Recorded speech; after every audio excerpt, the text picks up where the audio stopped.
Hi, I am Mark Ray, the founder of Day One Success, where I help customers tactically execute customer success strategies that show results starting on day one. In today's video, I outline the strategies for sales teams to utilize customer success as a strength in the sales process.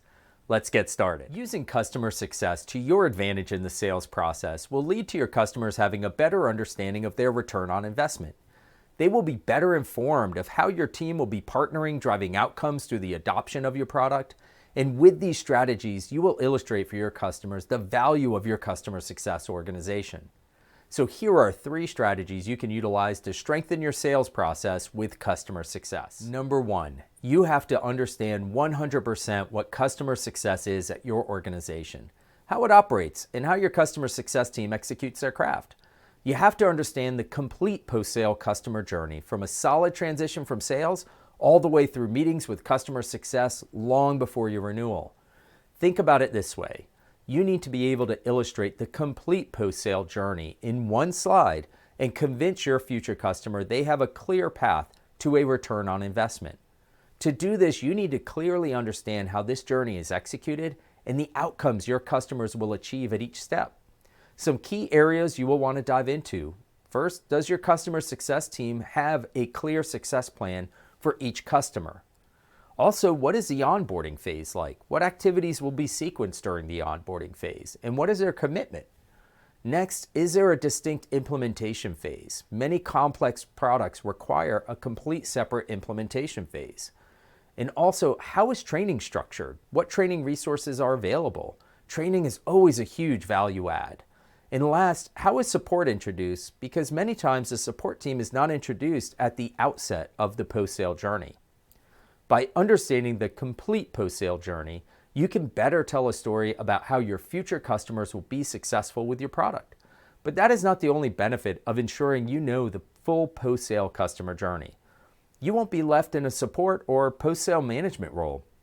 In sales and account management roles, you don't want to be spending time onboarding customers when you could be spending even more time delivering impactful products to new or existing customers. Last, you also risk diluting the value of customer success by not ensuring your customers understand the investment your company is making in their success. Second, you have to illustrate the value of customer success. I use the word illustrate because that is what we are essentially doing. We are telling stories that help prospective buyers understand in as much detail as possible how we can help them be successful and achieve their outcomes. It is critical you add customer success to your presentation so you build confidence with your prospective customers. And it has to go beyond a single slide that states, "We have customer success." Here are ways you can be intentional and impactful speaking about customer success. During initial calls, speak to the impact that your customer success team has had in helping other customers achieve their outcomes. Customers don't just buy based on features, but they are looking for a partner that will help them achieve their outcomes. Now, go a step deeper. During demonstrations or further requirements calls, illustrate the post-sale buyer's journey. You want prospective customers to be convinced you have a game plan to achieve their outcomes and a strong partnership that doesn't end the minute the deal is closed. This is the time to use a few slides that will illustrate the buyer's journey and the milestones they will achieve at each phase. You can also use a slide to illustrate the awesome team members you are bringing to the table, such as onboarding teams, your customer success team, implementation teams, training, and support.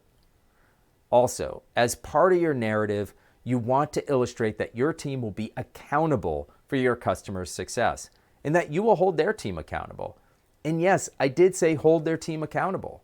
Think about how many times products are bought, but implementation and value realization is stalled because of the customer.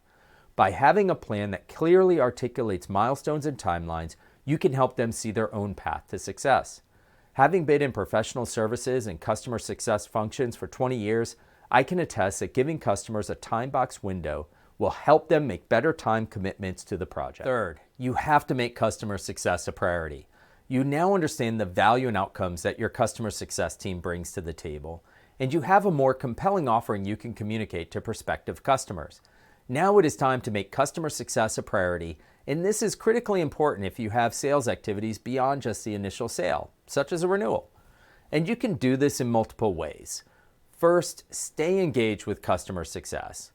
If your organization is set up correctly and everyone has their appropriate roles, you should be able to trust your customer success team can manage all of the day-to-day post-sale activities. But having set check-in meetings with your customer success team with a clear agenda to understand the health of a customer is important. Equally as important is understanding if or when is a good time to explore upsell or cross-sell activities. You don't want to try and sell a customer that is not healthy or behind on adoption. Remember, customers are looking closely at their return on investment these days. And if you try to sell when you are not clearly delivering a return on investment, your pitch will fall flat and so will the customer relationship. So stay engaged and collaborate with your customer success team, and especially if you share revenue responsibilities with them. Next, create a feedback loop with your customer success team. What you sell upstream of customer success has to be delivered downstream by your customer success team. If you are selling what they cannot deliver, then not only does your customer success team suffer, but so does your customer experience and their return on investment. This can also work in reverse, where you are not communicating compelling features or services that your customer success team can offer. This, in some cases, could influence a buyer's decision. Case in point, in multiple companies I've worked with, customer success teams have automated what used to be manual data transfer steps. This was a huge value add, and some AEs missed the fact that we even offered this service. 100% on me for making sure it's not ingrained in the minds of every AE, but also on them for not keeping up with the latest updates. Now you know 3 ways you can utilize an understanding of customer success to be even more effective during the sales process. In my next video, I will reverse the presentation and discuss 3 ways customer success can be even more effective by understanding the sales process. If you would like to talk more about this topic or anything customer success, feel free to set some time with me via my website, dayonesuccess.com, or contact me, mark@dayonesuccess.com.